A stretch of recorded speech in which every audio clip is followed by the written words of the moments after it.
Hey everyone, it's MWN Hydro Pump here. Today's episode's gonna be a little bit different. Uh, I'm sure most of you know today or yesterday, Kazuki Takahashi, the creator of the Yu-Gi-Oh manga series, he passed away recently, and he was about 60 years old. It's very sad. I don't really know a whole lot about him, aside from he created Yu-Gi-Oh, and it's something I've been playing for pretty much for like 20 years now. Um, so it's been a childhood thing and something through my teens, and now my 20s I've been playing, and it's been a major part of my life. I'm sure all of you as well if you're watching this video. But in light of this, this kind of like made me think about um, the early days of me getting into Yu-Gi-Oh and all that. So I was just gonna take a couple minutes and just reflect on that, and just share a couple stories, and then you guys can share your stories down in the comments and what you guys remember most from when you started.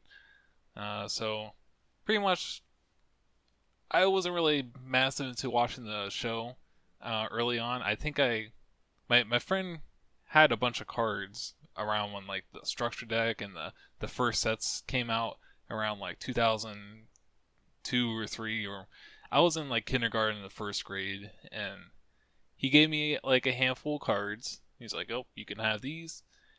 Most of them were pretty bad, but the most notable one and the one I connected to the most at the time was Summon Skull, which is a very iconic card from Yugi's deck, and I always just gravitated to that card because it just looks so cool. It's just a giant skull-looking fiend guy, and he was just really strong at the time.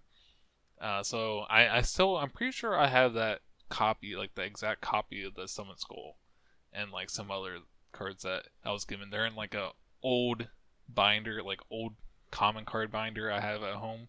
Just like of like the first structure deck cards and all that stuff that I have put to the side because I'm really a sucker for the OG cards, because they're pretty nostalgic. But I had that binder for like a long time put together. Anyways, um, but when I was really young, like 5 or 6, I had honestly a terrible like reading comprehension, or just I couldn't read very well. Um, so I would get all these cards, and I didn't know how to play. I couldn't read the cards, so I just I watched some episodes of the show probably, and just kind of like I was play the cards, but like I'll just make up effects and stuff. Like I'm sure most of you have at some point when you first got the cards when you're really young.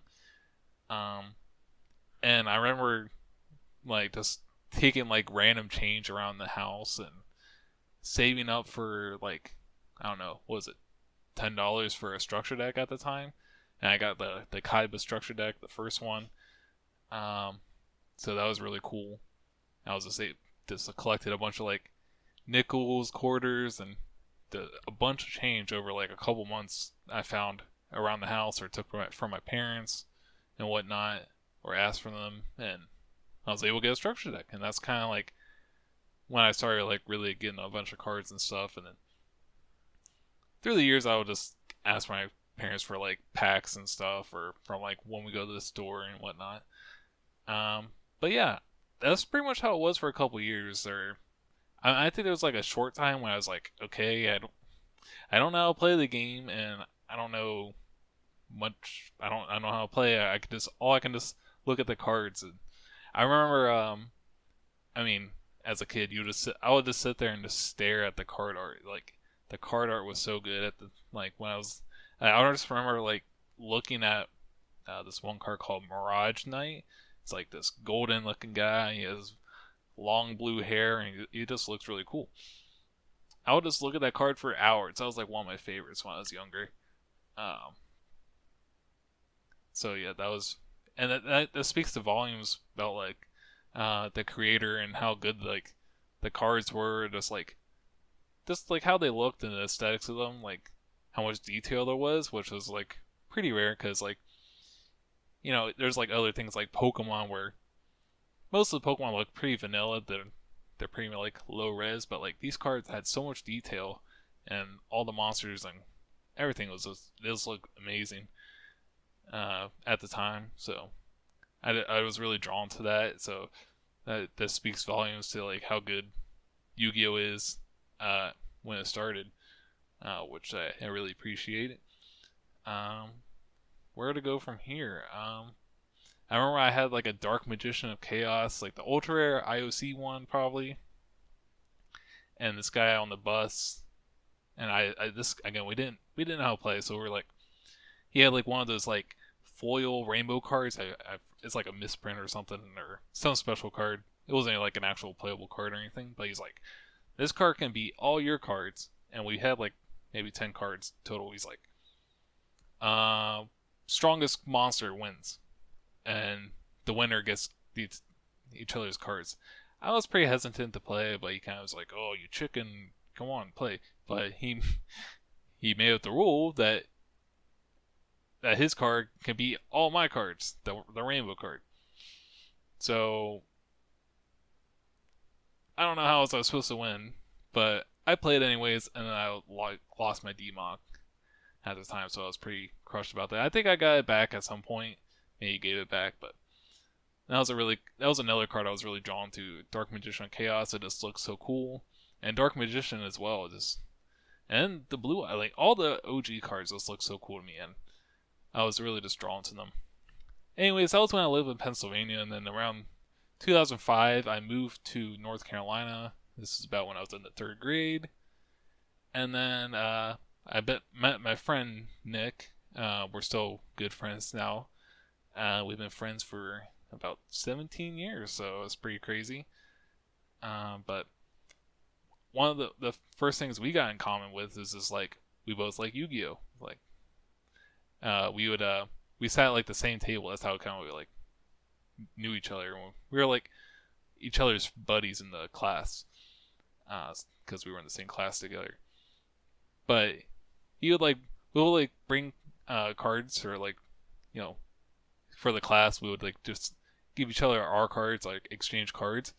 And I remember I would just like have this really baggy hoodie on, and I would during class I would tuck my head under my hoodie and just like try to like look at the card, just look at it, just like a shiny card, like a Blue Eyes Shining Dragon or Blue Eyes White Dragon. Like I'll just kids try to get away with anything when they're little, and I thought that was just I was trying to be all secretive. We always try to like make sure we don't have our cards out so they don't get taken or something like that. But I remember doing that a lot, where I'll just like stick my head in my hoodie, but try and make it enough light so I can see the card. So the teacher was probably like, "What the heck is he doing?" But yeah, we really just liked the cards.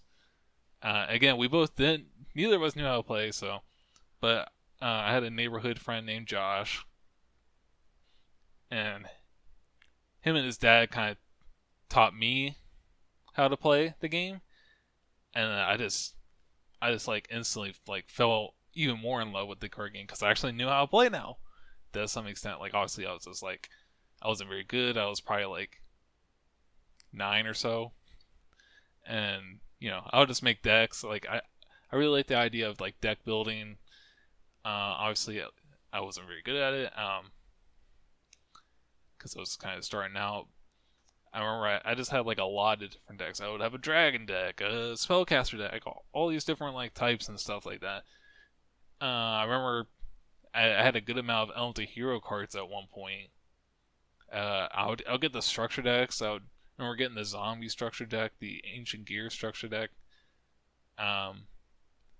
So yeah, that was a lot of fun. We used to have like little like get together tournaments at my friend's house, Josh's house, and that was like when I was like, oh, it's like a big competitive scene.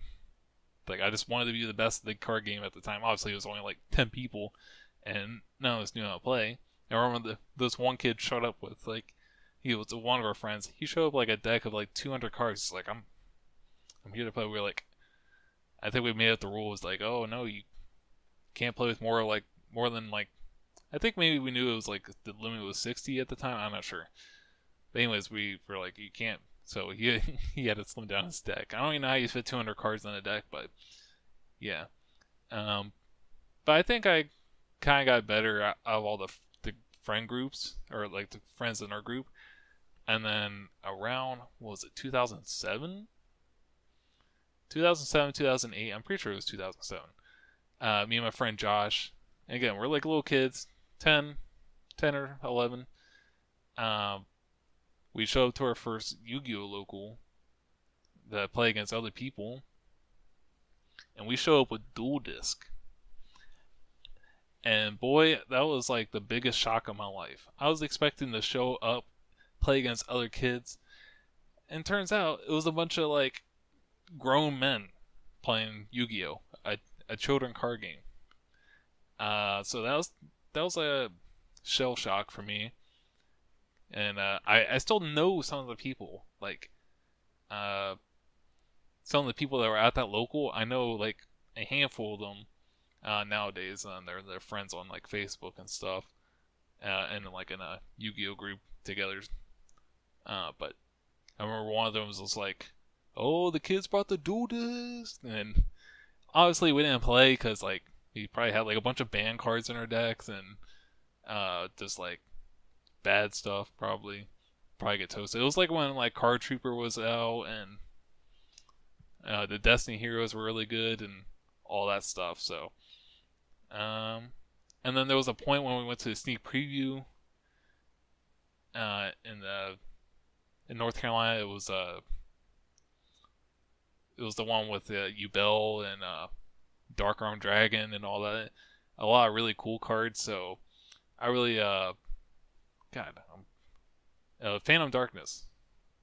Yeah, that's it. There was just like so many cool cards. I remember I pulled an Armageddon Knight and I was like, God, this card is awful. Why would you ever want to just summon this and, send a dark monster from your deck to the grave? Like, what? Why? And I was just looking at him like, oh my god, 1400 attack. This card sucks. Um, which is pretty funny because I used it in my Inferno deck years later, but still didn't quite understand the game. But that was like, I really liked that set because it was my first sneak preview, and all the cards look amazing out of that set, and they're all like dark versions of other monsters, which is pretty cool to me. Anyways, that was like my first sneak preview. And then we kind of got to the point like we would go to that local, periodically and stuff like that.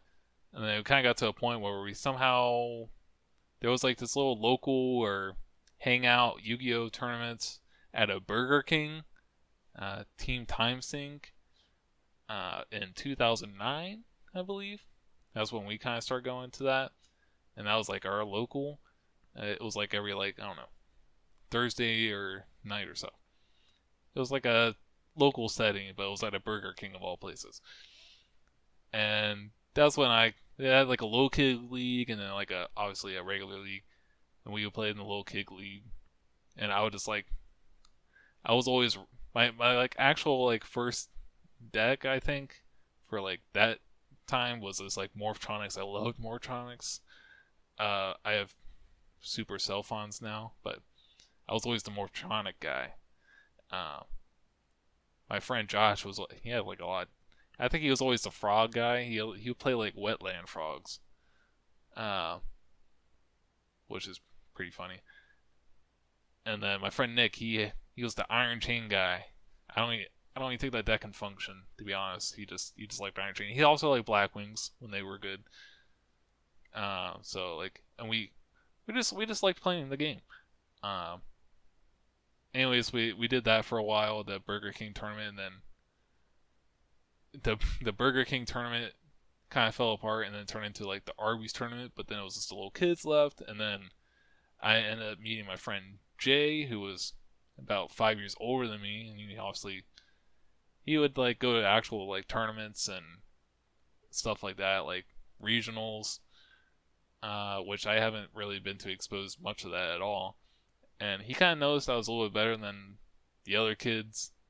Um, so I was like, hey, yeah, and I was wanting to get better at the game because I was just like, you know, I'm kind of getting tired of beating up on these little kids, and I was playing stuff like relatively like, you know, good cards like Gravekeeper Spy, Gale the Whirlwind. There's like these good cards. I remember I had like this Demise deck with advanced ritual art, and this was not like me just like looking up lists or anything like that, and just, um, so I kind of knew like what cards were good and what cards were not as good to some extent without like any research, just like figuring things out. Um, but yeah, we initially kind of like started hanging out and we played cards, and I was just obviously really bad. I remember, and we started going to tournaments, and I started going to like locals with him quite a lot, and kind of just became friends. But I remember like I could not get around the concept of like attack with the lowest monster around Gores. I had to deal with Gores, and it was pretty funny. Um, but yeah, and then I went to my first regional, and of all formats, 2010 Edison format. I was playing Machina Gadgets, like structure decks, like super cheap, because I didn't really have a lot of money for cards at the time. And I went 4-4, which I was like, oh, pretty good. And my friend Jay got regional top with Black Wings, which is pretty neat. And then later on, like a year later, I went to my first YCS Charlotte. It was like right after the Big Six Sam format when they actually won that tournament, but it was a little bit nerfed. Gateway was at 1. And then I just started going to more and more tournaments, YCSs here and there, a bunch of regionals. Notable decks I really liked. I really liked Infernity. I really liked Dark World.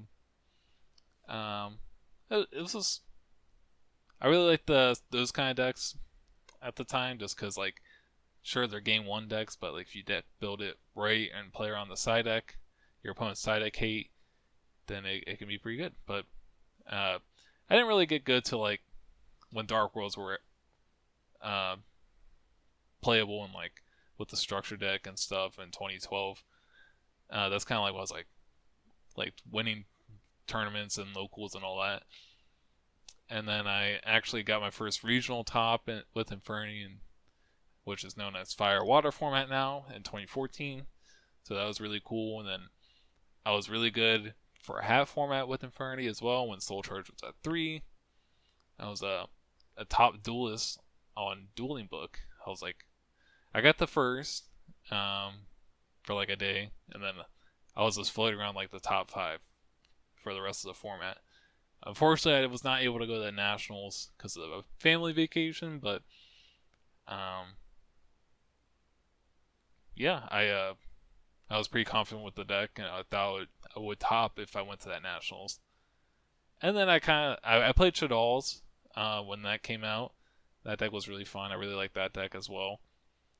And then like Necros came out, and I just kind of fell out of that format. And then I played the Monarch format in 2016. I thought that format was pretty fun. Like the Nationals format with BA and Cosmo Monarchs.